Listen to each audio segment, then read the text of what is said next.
Good morning, everyone. My name is Jim Schowalter, Commissioner of MMB. With me is State Economist Laura Kalambokidis, State Budget Director Margaret Kelly. And we are happy to bring you the updated budget and economic forecast for the state of Minnesota today. Our economy is certainly warmer than the weather. Today's news is a $408 million improvement in our projected revenues for the current budget biennium. This forecast improvement is due almost entirely to better revenues that were driven by a better economy. And it's really a pretty simple story to explain, because what's happening is we're seeing improved national economic performance, diminished uncertainty about federal fiscal policy, as well as an excellent local economy. All of these add up to improvement in our state revenues, as well as state jobs and incomes. It's very good news, and particularly because the November forecast surplus is holding and even growing a little bit. This forecast does suggest that we're in solid shape for the rest of this budget period. But what it doesn't do is ensure that future.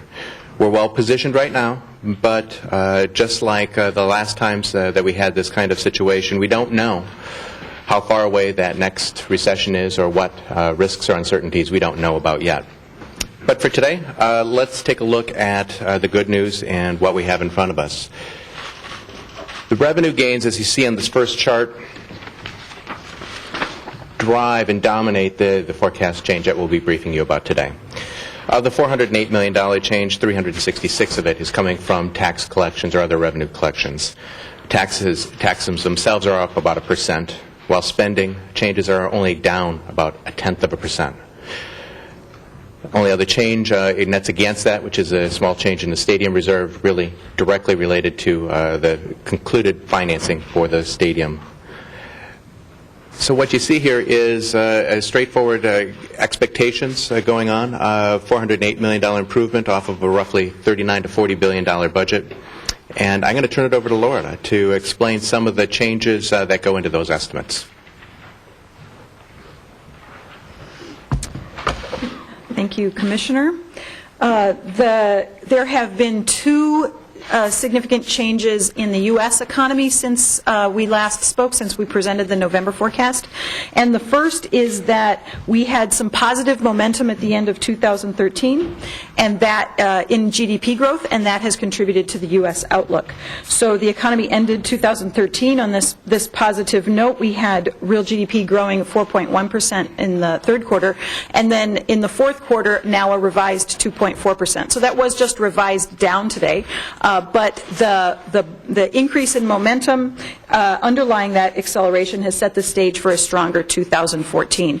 What you have here in the bar chart is Global Insight's forecast for real GDP growth.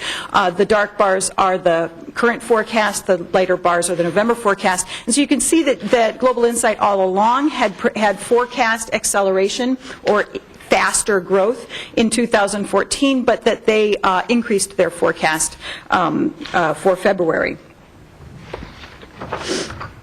The second development in the U.S. economy, and this was actually embedded in Global Insight's forecast, but it does affect the U.S. economy going forward, and that is that fiscal policy uncertainty and the effect of fiscal tightening in 2013 have receded now, as federal policymakers have peacefully resolved a number of fiscal policy deadlines. And so that policy uncertainty can have measurable effects on the U.S. economy, and it was believed to have slowed down the U.S. economy in 2013. One of the impacts of fiscal policy uncertainty has been on consumer confidence, business and consumer confidence. So people don't want to spend, businesses don't want to invest or hire when they're not sure what's going to happen with important things like taxes in the federal budget. And so the chart we have here is about consumer confidence. So this is the University of Michigan Reuters measure of consumer sentiment. And the dips or the valleys in the consumer confidence measure correspond to some of those important dates that were peaks in policy uncertainty. So you can see consumer confidence dipping low during the August 2011 debt ceiling dispute. You can also see more recently a dip in October of last year during the federal government shutdown and the debt ceiling debate there. And so just prior to that, you see just to the left of that valley, you see a peak. So during the summer of 2013, consumer confidence was quite high. It was at a 7-year high. And, we're sort of poised and ready to grow. But the fiscal policy events brought consumer confidence down.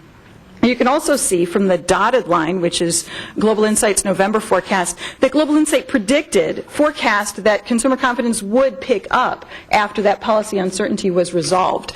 Indeed, it did, but it did even more quickly than Global Insight expected. And now their forecast going forward has higher consumer confidence than what they had in November. So the release of that policy uncertainty, together with the reduction in fiscal constraints, it contribute to consumer confidence. This is important because we know that this consumer confidence increase is coming at the same time that we have solid economic fundamentals in the U.S. economy.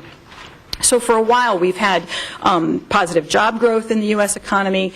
Household balance sheets have improved. Profits have been high. These things have been in place. We think there's been pent-up demand for some kinds of consumer spending on durables and homes and autos in particular. And we've kind of been waiting for this lift from consumer confidence. And so we think that underpins this expectation of growth going forward. Now, there are some sort of caveats to this story of 2014 acceleration in the U.S. economy, and some of that has to do with the harsh winter weather that the nation has been seeing.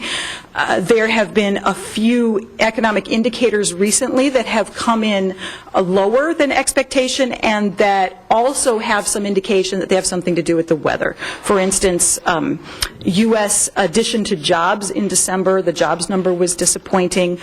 We had some indication of a slowing in the expansion in manufacturing at the U.S. level. Slower housing starts. And in each of these cases, there's been some indication that harsh weather had something to do with it. And so observers are now trying to figure out, well, are these things that are specifically to do with the weather, and once the weather clears, then they're going to turn around and we'll have this acceleration, or do they have something to do with a fundamental turn-down in the U.S. economy? And I think that our expectation is that they will lead to a soft start in 2014, a softer start than may have been expected, but that because the fundamentals are in place, we do expect that growth to continue. Let me turn to talk a little bit about Minnesota's economy. Minnesota's economy continues to make solid gains, and so the story for Minnesota is continuing growth, continuing improvement. You know that Minnesota's employment rate ended the year at 4.6%, so 2 full percentage points below the national rate.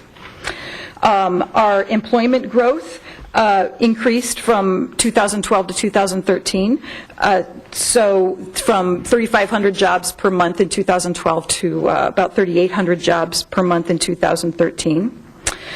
Our annual employment growth in percentage terms was about 1.7%, a little stronger than the national rate.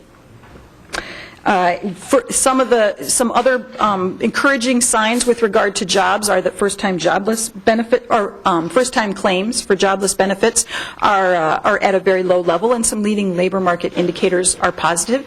So that bodes well for the future. Another aspect of Minnesota's job growth over the last year has been that it has been broad-based, so that almost every industry gained year over year. The exceptions are federal government employment and manufacturing employment. So there's not a lot we can do about the federal government employment, but manufacturing employment is something that we need to pay attention to and watch. There were some positive signs toward the end of the year with positive months of job growth there, so we're watching to see if that continues. no, we'll keep that there. So moving from Minnesota's economy I'll get to revenues in a second, but I want to talk about a link between the economy and revenues, and that's income. So this chart, it's a little bit of a complicated chart, but it depicts year-over-year change in adjusted gross income, or income, for Minnesota residents, Minnesota taxpayers. So the dark line are those year-over-year changes in income. And what we did was we took the year-over-year change in income and we separated it out into the part of the change that is attributable to wages, change in wages, so that's the dark bar, and the part of the change that's attributable to non-wage income, that's the light bar. So non-wage income is capital gains, business income, interest, dividends, those kinds of things. And a couple of things to pick up here. If you look at the tall blue bar, the blues are estimates or forecasts. If you look at the tall blue bar for 2012, that was wage or income growth of about 8.6%, which separates into about 5.1% of it was non-wage growth, and 3.5 was wage growth. That jump and then the subsequent dip is about the federal fiscal cliff. So that's about Minnesota taxpayers responding to federal tax changes and trying to move income into 2012, especially non-wage income, into 2012. And because they moved that income, realized gains early, for instance, then we see that dip coming the next year. So we see non-wage income going below the line there. And that led to a net change in income of about 0.7% in 2013. Another thing to recognize in this chart is if you look especially at the last 6 years or so of income growth there, you can see the dark bars, the wage bars. Wages are growing fairly steadily. There's some variation, but they grow fairly steadily. But the non-wage income, the change in the non-wage income is larger and varies more. And so what that's about is that non-wage income contributes to the volatility of the income stream, and therefore contributes to the volatility of our revenues. And those revenues the taxes paid on non-wage income are paid mostly by estimated tax payments, by taxpayers who can choose when to make those payments. So it makes forecasting the receipts a challenge too. And the last point about this particular chart is that if you look at the last two bars, the last 2 years, 14 and 15 in our forecast, we're forecasting moderate income growth going forward. So that's, I believe, 5.7% in 14 and 5.8 in 15. So that's our the wage story. The next chart is a summary of the revenue story. As you heard from the Commissioner, higher revenues contribute $366 million to the forecast balance for the 14-15 biennium. And higher, as you can see from this chart, higher income and sales tax receipts account for almost all of that. The change in the income tax receipts since November, and that's the change since the November forecast that you have in the second column there.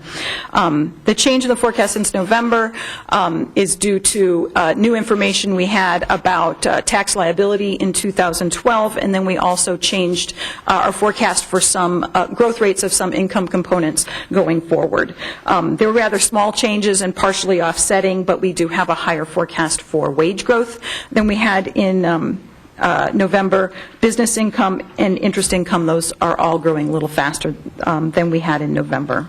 Another aspect of the increase in income tax forecast is that our collections, our income tax collections for estimated tax payments are running ahead of expectations, about $138 million ahead of expectations year to date. And so that increases our expectations potentially for tax liability.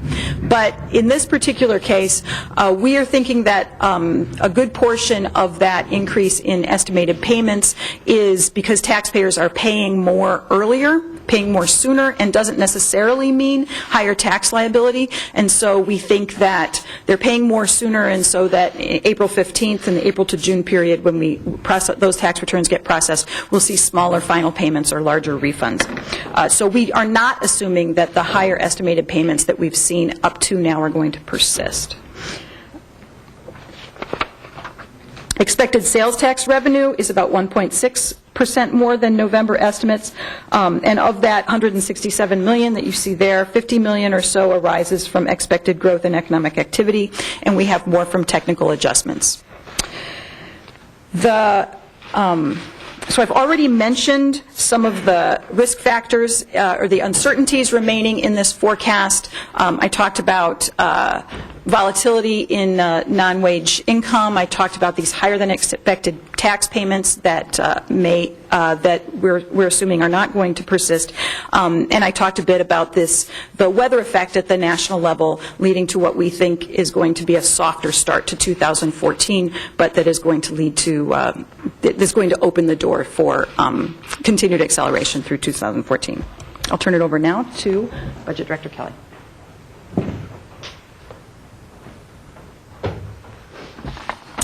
Thank you. I'm going to speak to the spending side of the equation.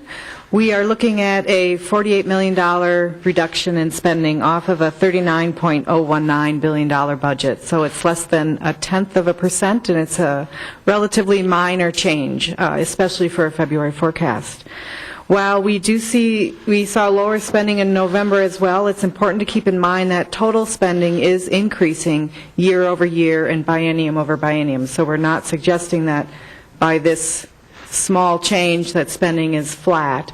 There continues to be growth in the forecast. And our current projection simply lowers that growth by 0.1%. K-12 education spending is down by $29 million, lowered in this forecast compared to November, just 0.2%. Pupil growth is continuing to increase, and we have a very minor increase in pupil growth in our forecast this time around. There's a nice chart on page 58 of the booklet, to give a shout out to our booklet, that shows the growth in pupil counts that's assumed in the forecast. And this is just a minor increase to that. So that increase is offset by a couple of things in the K-12 education area. First, there's a reduced growth rate in the number of students living in poverty. And so this reduces compensatory aid that's based on the number of students in poverty, and it reduces it by $12 million. In addition, spending for the recently enacted Achievement and Integration Aid program is lower than expected, resulting in savings of an additional $9 million. Property tax aids and credits are down by $24 million compared to November forecast. Participation in the homeowner and renter refund program is lower than we had expected. And like November, it's a similar story to November. Income growth seems to be outpacing property tax liabilities, and this is driving the spending down by the $24 million.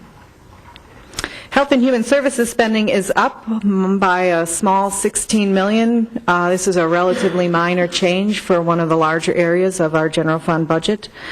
The increase is driven primarily by a transfer between the general fund and the healthcare access fund that is happening for the first time, triggered in law by a certification done by the Department of Health that verified that more than $50 million in healthcare savings can be attributed to state-run programs. And that certification triggered a transfer that has been on the books back since 2009, when the Healthcare Access Fund transferred funds to the general fund, and now that transfer is being reversed based on this certification. There's additional spending happening in the Health and Human Services area relating to the governor exercising his authority in law to delay the nursing facility level of care changes from January of 2014, delaying it by a year to January of 2015. This was a strategy on the books for several years to reduce spending by regularly assessing the level of care that individuals in nursing facilities needed. And he's delaying that implementation by a year, adding about $8 million of spending one time in this biennium. There were other small changes in the MA spending area that are all of these changes are being offset by a reduction, about $56 million lower payment rates for basic care for individuals with disabilities. So overall, just a small change between the ups and downs in the Health and Human Services area. Our all other spending is down by $12 million.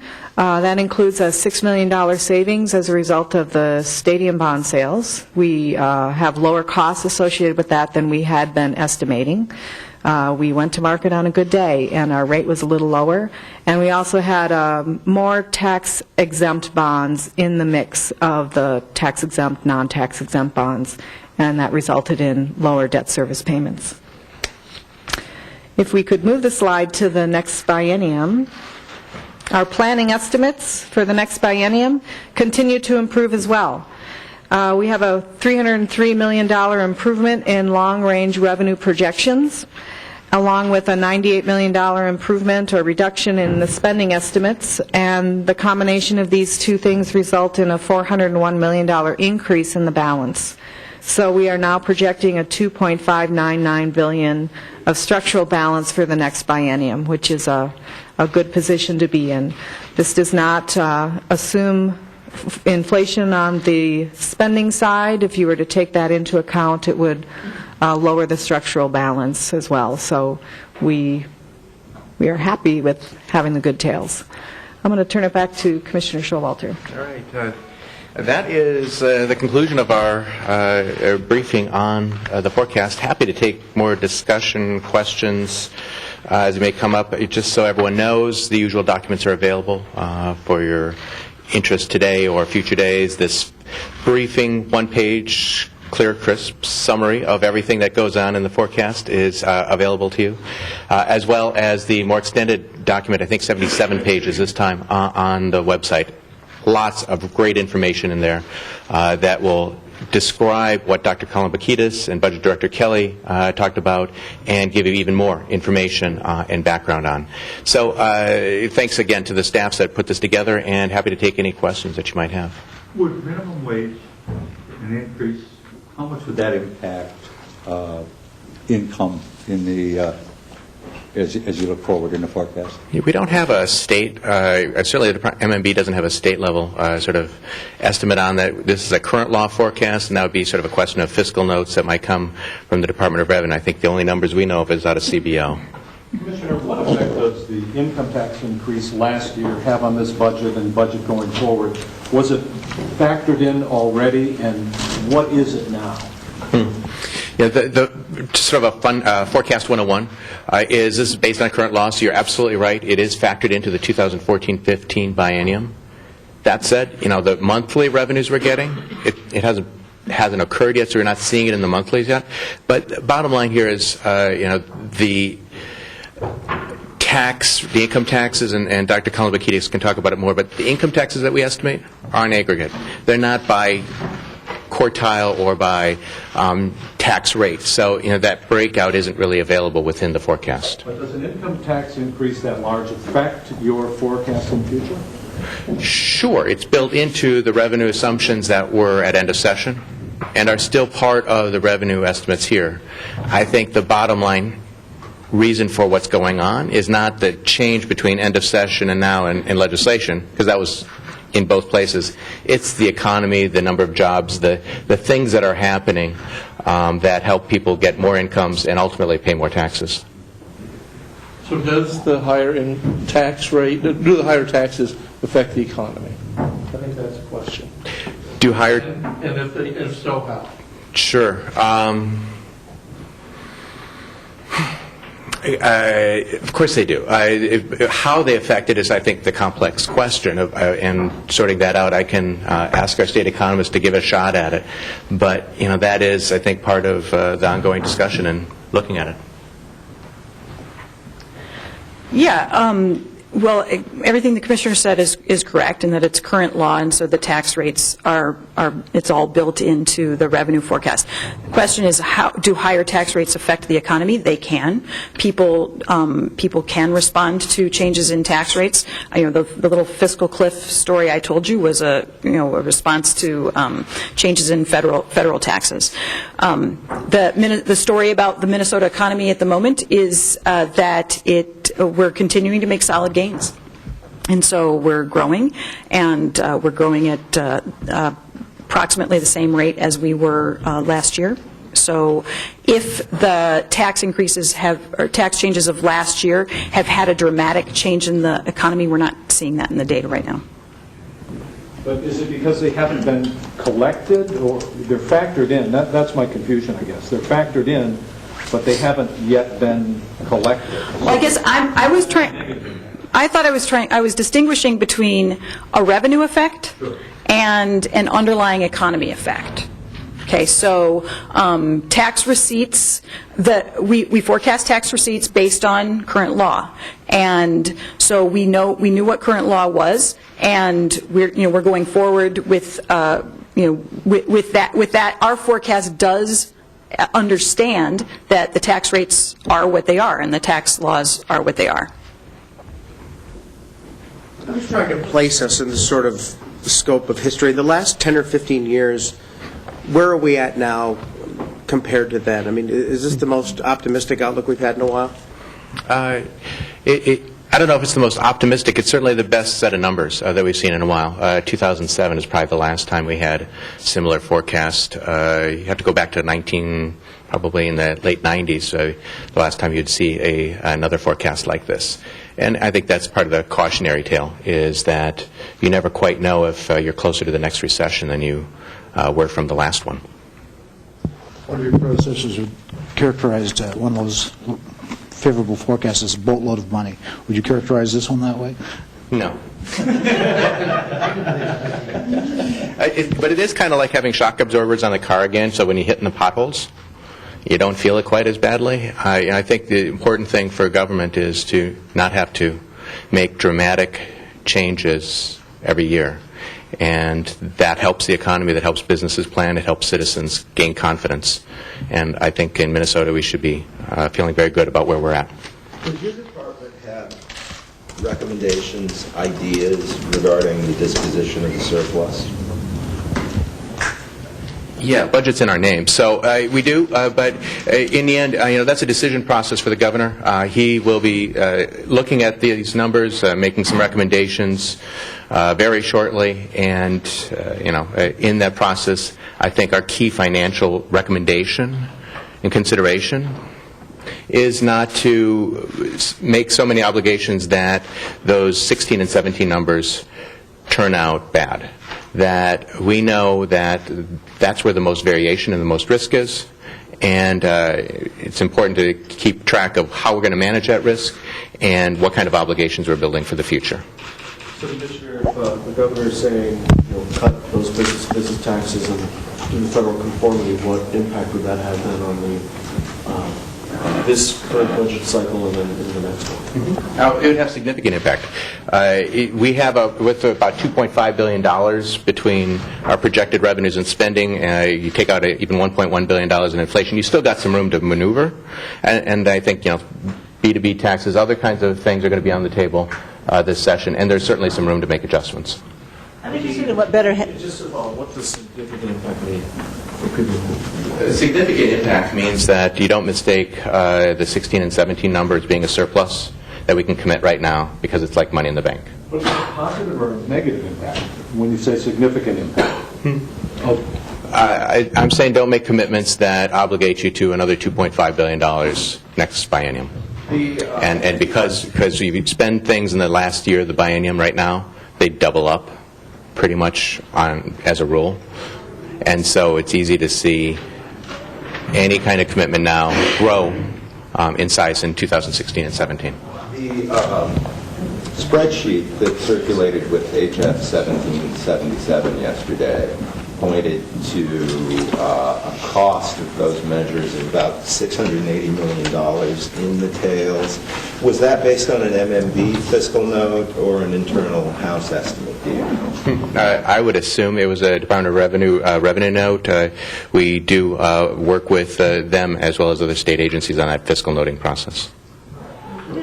Better understanding what happens to spending, particularly when we have Minnesotans doing better, especially at the low end. We talked about renters' credit claims being down. We talked about a compensatory added in K-12. But were there also changes in human services, and would you expect more changes in human services spending if indeed Minnesotans start doing better?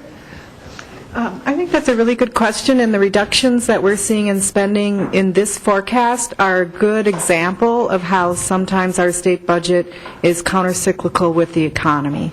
So as the economy is improving, we see some spending going down. When the economy tanks, we see our spending demands going up. We're not seeing those changes in healthcare right now that we have typically seen in that countercyclical environment as well. And I think it's because we're still trying to sort out and understand the impacts that the Affordable Care Act will have on our enrollment. We significantly expanded enrollment in the last year or two, and we're kind of holding those enrollment projections in the forecast. And probably will continue to evaluate as we understand the enrollment in the Affordable Care Act and through MNsure how to adjust those going forward. So given that there's an individual mandate, we may not see that countercyclical nature with our health care programs that we have in the past, but we kind of have to wait and see what's going on with them. Yeah, their Global Insight's pessimistic scenario in particular, I believe they have the difference between their baseline and their pessimistic scenario for a while has been triggered by changes in this fiscal policy uncertainty. So that I think they say unwarranted fiscal tightening, so that the federal government goes back to those those dip points that we had in the consumer confidence graph. So that's one of the risks. But by the time the debt ceiling deal was done after, if I remember correctly, was released after that pessimistic scenario was written. Also, weaker global outlook.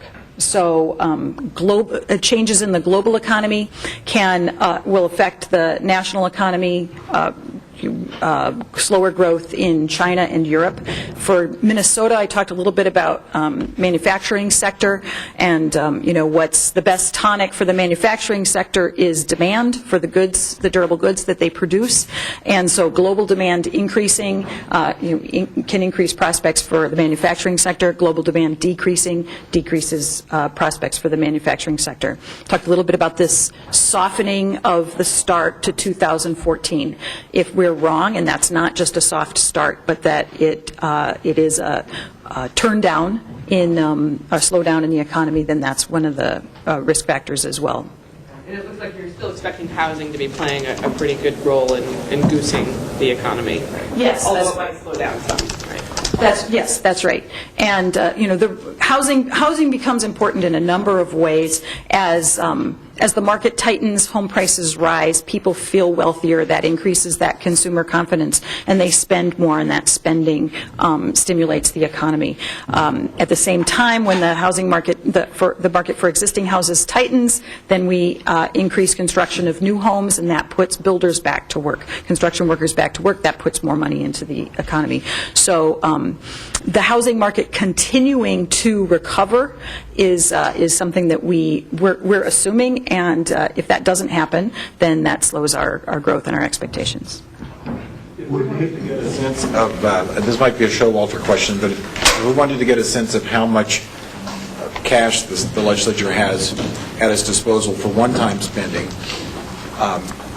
Is $1.2 billion a safe number, or do you subtract the $500 million in tax relief that's in that House bill from that? Do you say but $700 million is what they have left to play with now? Is that too simplistic? No, but you're sort of a self-answering question. I think it's a good one of, do you assume tax relief as of sort of the first in for using some of the resources that we're anticipating? Great. If that's the case, then you subtract that out and you keep on working with it. I think the part that I'm encouraging is that long-range view, that what other obligations you may make should really help us manage that risk in the future, whether that's reserves, whether that's cash and bonding. There's other things that help us find ways to protect against future risk. Do you need a bigger budget reserve for those shock absorbers to work? Sure. It's been a long-standing, I think, observation from our department that the reserves are small and as a percentage of the total spending, and they get smaller because they're capped by, it says, a dollar amount. So Yeah, that is something we've report on regularly. There's a study that was required by the legislature that we do annually. It says about 4.9% of total spending or total revenues would be an appropriate reserve amount, budget reserve, and right now we're closer to, I think, 2.3%. So, yeah, we've got some ways to go. What assumptions are you making about the size of the bonding bill in this forecast? Still 775, or did you go up to the 850 that's being widely discussed? No, we forecast basically a rolling average the last 10 years. Yeah. As the federal share declines of the Medicaid expansion, do you anticipate any significant effect on the HHS budget in the tails? The federal share question has to do with the basic health plan, and that we are moving forward with in the healthcare, and that's in the healthcare access fund. So we had, when we adopted the basic health plan, assumed that the feds would participate about 85 cents on the dollar for expenditures. We ratcheted that way back in the November forecast, and we are ratcheting it back even more in this forecast. So we are now assuming that their participation will be about 44 cents on the dollar. The Healthcare Access Fund has a $37 million positive balance in the current biennium. This decline in federal contribution is affecting the 16-17 biennium, where we see a $647, I believe, million deficit by the end of fiscal year 17. In terms of the 100 to 90% Medicaid match, though, for the expansion, is that on the Medicaid? That's been assumed in the forecast for several forecasts now. So let's go back to Pat's question about taxes. That's still, at least I don't understand this.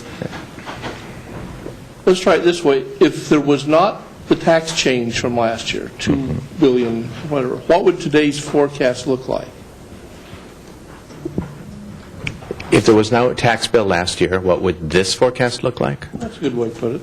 Well, it would take out those revenues, and we'd have been, you'd be $2 billion short of where we're at right now. We also wouldn't have been able to say for the last year that we'd balanced the budget or made new investments. But would not taxing people, would that have increased some spending? Would not taxing people... Not increasing taxes. Would that have increased spending? So would you actually be the $2 billion short, or would, as Republicans would say, not taxing encourages spending, keeping taxes low?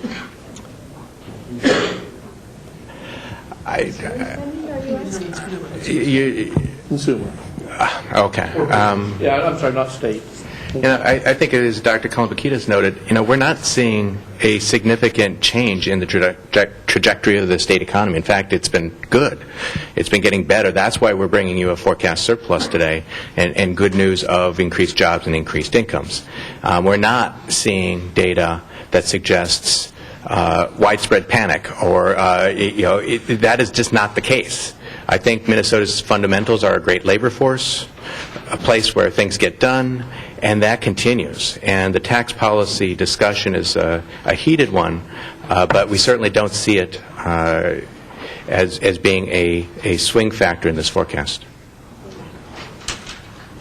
Commissioner, what is the dollar figure for the current budget reserve, and what would it be at 4.9%? I'll look it up.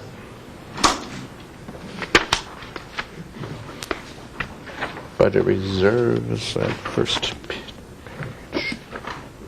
Sorry for the delay. Shoot. $1.11 billion. Yeah, but that includes the cash flow account. Cash flow account. Here we go. The reserve is at 669. If you were to get up to around 4.95%, I think it's closer to $2 billion, 1.9. Yeah. For the reserve, 1.9 for the reserve. It's 600. Yep.